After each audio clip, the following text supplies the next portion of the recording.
Make ndibulise ebantwini bonke namhlanje ngale mini yangoLwesine ntshona kwelanga. Mandinibuliseni nonke ngale mina namhlanje ngoLwesine litshonile ilanga.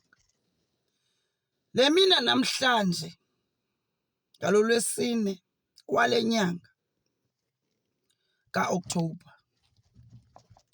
Ndifuna unixelela ngale mina namhlanje.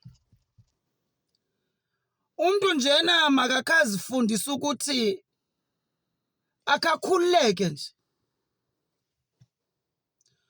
Noba ukweyiphi imeko njena uvela ukukhululeke nje. Uvela ukukhululeke, ukhululeke uncume noba khona ndithi ncuma, uvela usukuncume nje wonwabe, uzonwabise nje.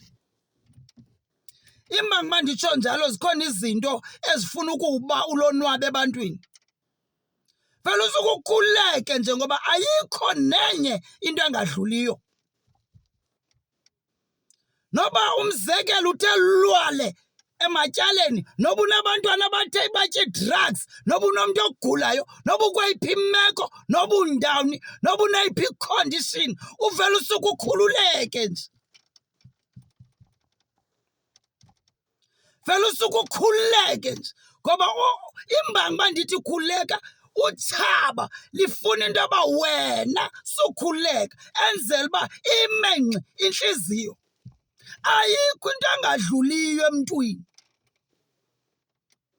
Soze noba ukweyiphi imeko, noba kutheni, ayikho into ema injalo, akho nenye into engadluliyo emntwini. Vele usuke ukhululeke nje.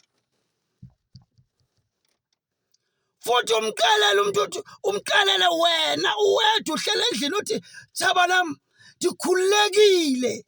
Wena ubucinga uba fanuba ndizokhala, andizukhala, ndikhululekile, ndonwabile, umphefumlo wam wonwabile. Ubonakale nje apha.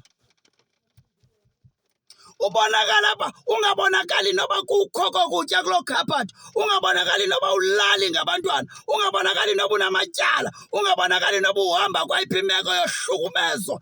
Ukhululeke nje. Vele usuke ukhululeke nje.